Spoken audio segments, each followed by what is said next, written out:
Johan Galtung, who was born in 1930 in Oslo, holds PhDs in mathematics and sociology and is the founder of Transcend, a network for peace, development, and environment.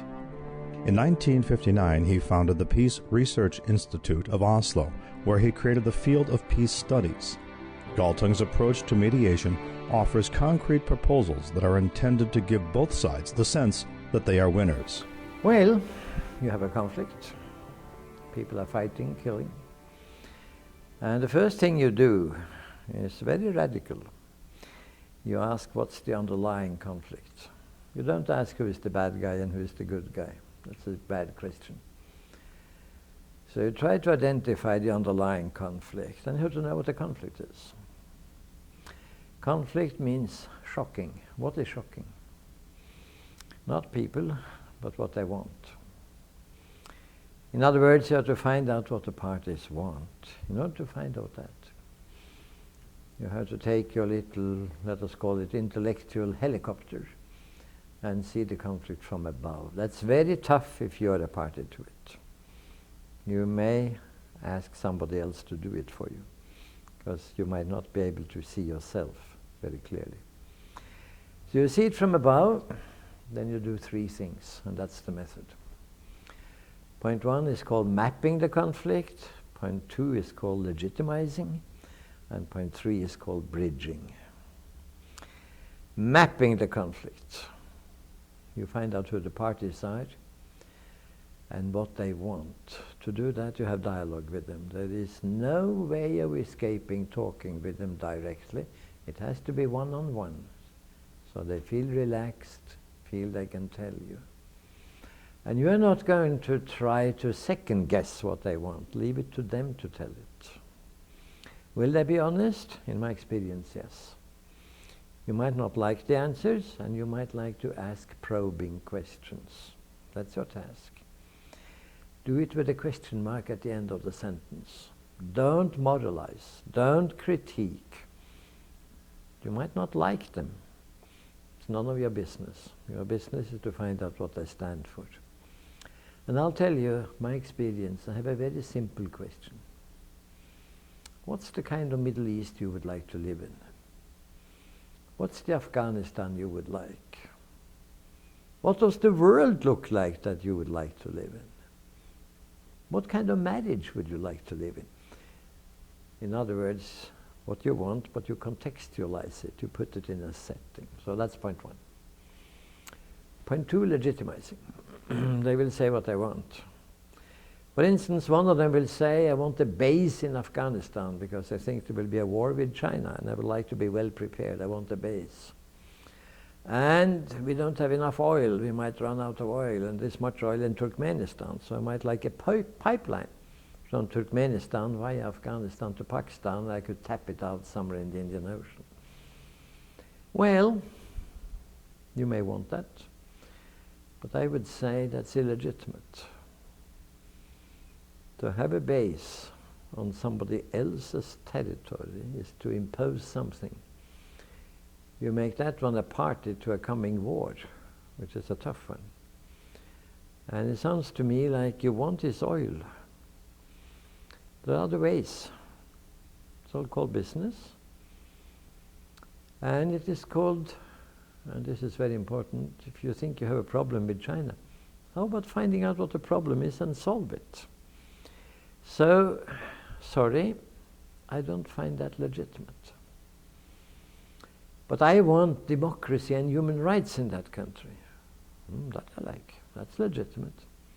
I want to reduce the violence in that country. That's all right. That's legitimate.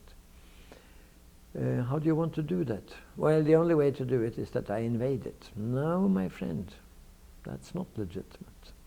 That means killing. You are a member of the United Nations. Afghanistan is a member of the United Nations. Article 2.4 says very clearly, war between member states is out. So I try to find out what's legitimate, what's illegitimate. And to find out, they use law, international law, human rights, basic needs. Then comes the difficult part. It's called bridging. Another word for bridging is called transcending, go beyond.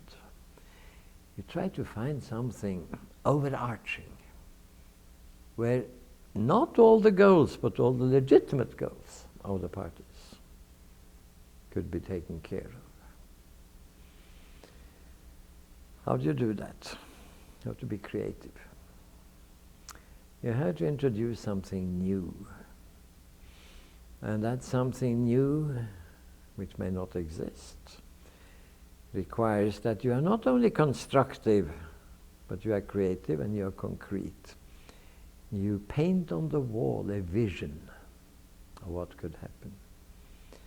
And you try to make that vision so attractive that it appeals to them. Then they may say, I don't like that point. Okay, you go back to that point. And you have a dialogue again, one-on-one. So the method then has these 3 steps. The first one is fairly simple social science, mapping of a conflict. For the second one, you need some knowledge of law, human rights, and basic needs. Ethics, morality, law. For the third one, you need creativity. It's more close to art.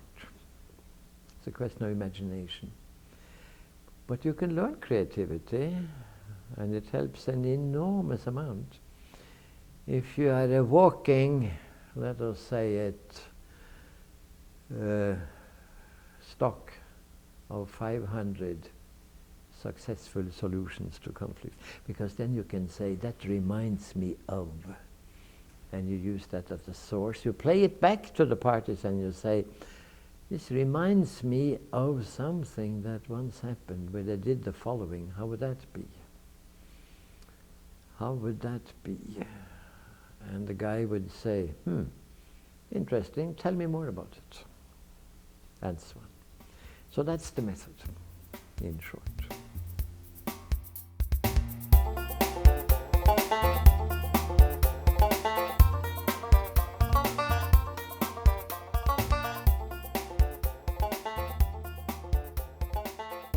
Starting in 1958, of all places in Charlottesville, Virginia, the desegregation conflict, where I suddenly woke up one morning and discovered I had become a mediator. That's how it happened the first time. There were 3 parties, obviously the blacks, the segregationists, and the desegregationists, the integrationists. They were white.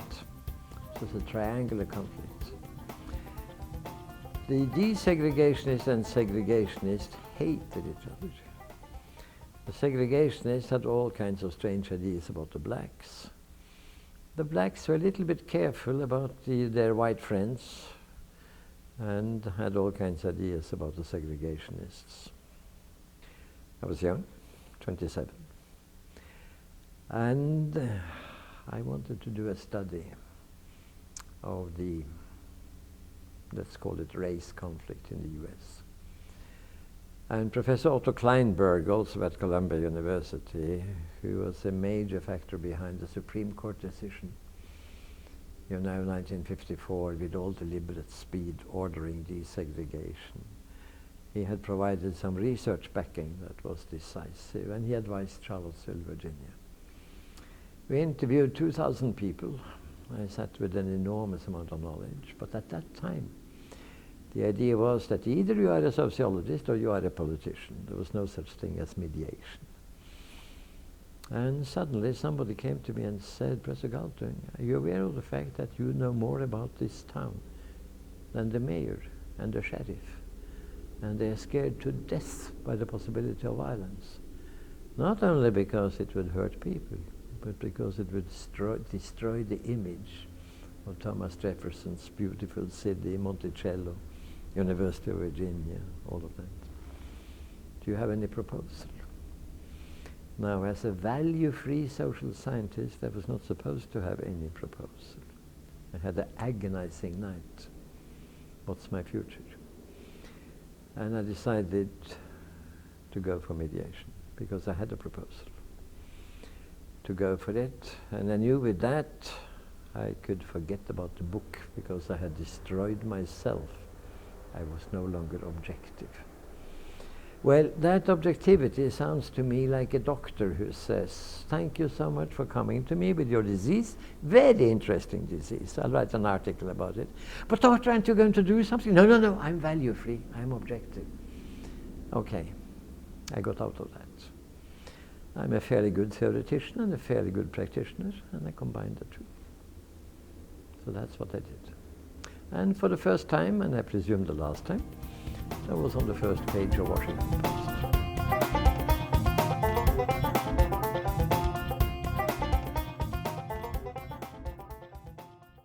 And I just passed 80, unfortunately in good health, so I can go on for some years. And my experience is very simple. The entrance card, the reason why I'm demanded, is that I have proposals. I have something to suggest. And if you go to a top politician calls you and you say, sir, I think the roots of your conflict is in 1854 or something like that, he will say, thank you so much, very interesting to see you. If you say, I think I see some light at the end of the tunnel, how about thinking about perhaps doing something very carefully, subjunctive, very carefully you propose something, has to be well thought through. He will say, interesting. Why do you say that? What's your basis for saying it? On what theory? Then you can go back to 1854 if you want to. And you have to be prepared to answer questions, and you better know your things. You don't have time to Google them. Yes, straight answer. No consultation with the British Encyclopedia or something like that. You have to have good memory to do it.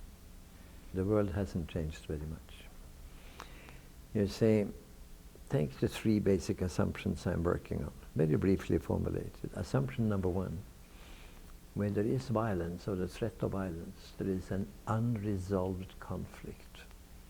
It's not a bad person, it's an unresolved conflict. Point two, try to identify the conflict. Map it. Check the legitimization. Point three, try to solve it. I stand by that. Yeah, the world is a big place. I think I recognize the conflicts, more or less. I've been working on Israel, Arab states, Muslim states, 1964, starting in 64, 46 years. I haven't succeeded. I'm not the only one who hasn't succeeded. I have succeeded in a number of other places. I'm working right now on Washington, Afghanistan. I am interested in what often is called 9/11. But the basic way of thinking, the basic way of acting is the same. Identify the conflict, come up with a solution. Then you sow seeds, you see, you have contact with the parties. You say, I think one might perhaps proceed in the following way, question mark. I cannot command anybody, but I can have good ideas. Those who can command or bribe very often think that's enough and they don't have to have ideas. So that was the Politics 101 on US foreign policy. They think they have enough printed money to bribe and enough bombs to get submission. They don't think they need good ideas. So I'm sitting with US congressmen. I'm sitting with people in Washington. Have an apartment there in order to be nearby. I'm not saying I make exactly headway, but at least I sow seeds. So let us see if they blossom. You see, we don't use the word negotiation. I cannot negotiate because I have no basis for doing that. And we call it dialogue. Mutual search. I'm sitting with prime minister, presidents, foreign ministers, leaders of opposition. I'm sitting with rank and file people. I'm sitting with loonies and non-loonies. I'm sitting with Al-Qaeda people, Hamas, Hezbollah, State Department, Pentagon, all kinds of people. High up, low down. And when I do that, I'm not moralizing, I'm not critiquing. I try to be constructive. I try to be creative. As I said, it's not 1854, I try to indicate some light. I'm not negotiating, I'm sowing seeds, as we call it. I'm asking questions. And usually they start by saying, it's the craziest thing I've heard in my life or something. And I say, fascinating, tell me what's crazy about it. Now, I'm fairly well informed. And if you want to debate with me, in the sense of crossing swords and debating verbally, you better be fairly well prepared. I'm well prepared. I've done this for 60 years. Most other people haven't done that for 60 years. And I'm not saying that I don't have good arguments. I'm just saying that I can meet them. But that is not the way I do it. I do it, try to get a mutual search. So you see, usually I ask a question, he says the most stupid thing. I ask a second question, he says, but that's obvious. I have a third question, he starts shouting. Perfectly fine. Suddenly there is a turning point where he starts asking questions. But how would the other side, how would those rascals react if we did that? So I say, I happen to have talked to them. And they're asking the same of you. And I can tell you something about how they think. Is that what they're after? Why don't they say that? They've said it all the time, but maybe you haven't heard it. And it could be because the way they say it is maybe not the most productive. They're actually not talking, they're shouting.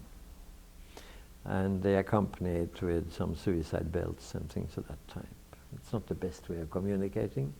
I warn them against it. But anyhow, you have this switch from exclamation sign to question mark on the other side. We call that a turning point in the dialogue. I continue asking questions and we go together. And suddenly something starts taking shape. And suddenly what happens is the following. The secretary enters the room and said, Mr. President, so-and-so person has been waiting. Let him wait. Then I know that I have arrived. I'm not saying that happens always, but it does happen. When I talk about this in Israel, in Tel Aviv, Jerusalem, I open my talk by saying, look, you have asked me to come here to talk about a possible solution. I'm going to give you that, what I think is the best. And in doing that, I'm going to say a couple of things that are negative. And I'm going to compare you to Germany, and you don't like that, and I can understand it. I am not saying you are Nazi, although some of you are close.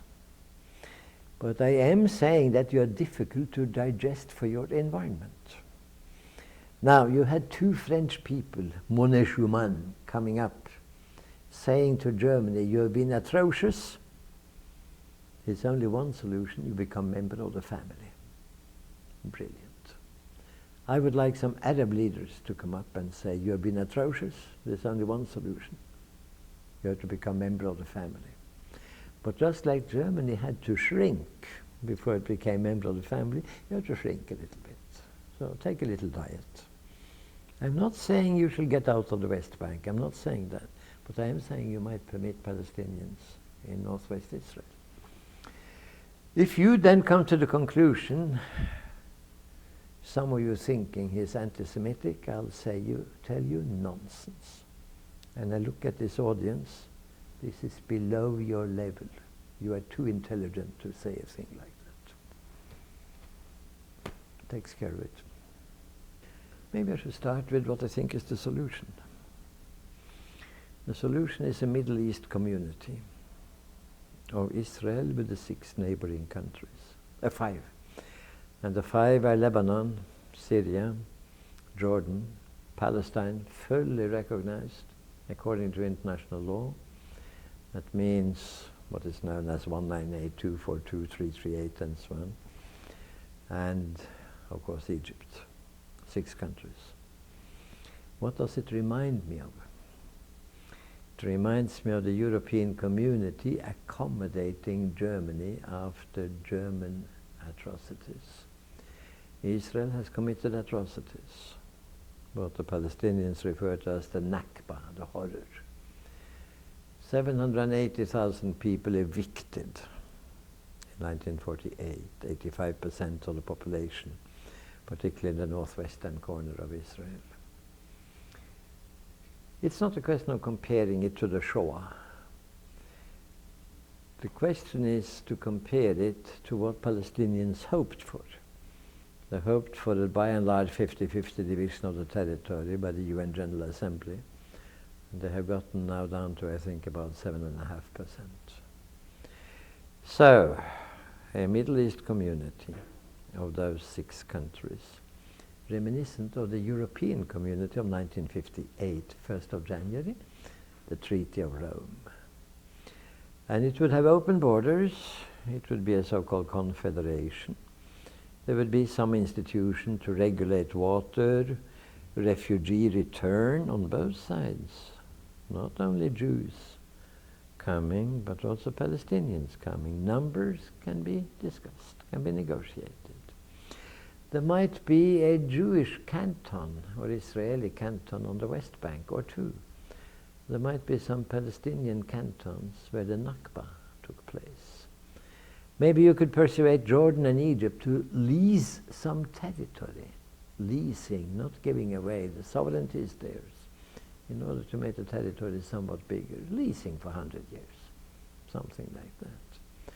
Maybe later on, Jordan and Egypt will be more integrated in a tighter confederation. Why do I say this? Because I think the Jewish claim to a state with a Jewish character is legitimate. The Jewish claim to unlimited expansion is illegitimate. So where do I draw the line? Not quite 4 June 1967. It's a little bit more sophisticated than that.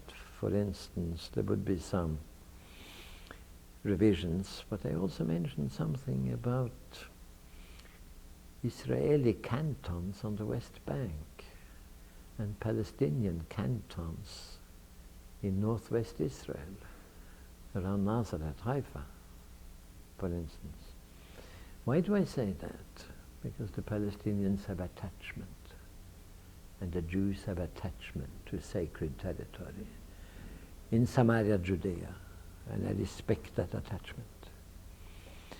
So if you do all of that, I think one could find a reasonable solution. Israel would have to give up the idea of a state big enough to accommodate all the Jews in the world. They are 13.9 million. You need a fairly big territory. This is a small piece of land. Some Palestinians will have to give up the idea of eliminating Israel. Most of them have accommodated to the thought that Israel is a reality, but not for unlimited expansion, not all facts on the ground. I then had hundreds of dialogues with people in these 6 countries, hundreds. And this is the conclusion. You see, I don't sit at a table in my office concocting a formula. The point is to listen to people. And then you do the sifting between legitimate and illegitimate. And I think this is a reasonable plan. I proposed it for the first time in 1971 and have refined it after that. For instance, the cantons are more recent and the leasing idea is more recent. I was then visiting professor at the University of Cairo. I was giving a course on conflict resolution, and I used this as an example. I had a colleague, also in political science, and he said, very interesting. Would you permit me to translate this when you write it up into 100,000 copies in Arabic and 100,000 copies in Hebrew, and I'll have it distributed. His name was Boutros Ghali.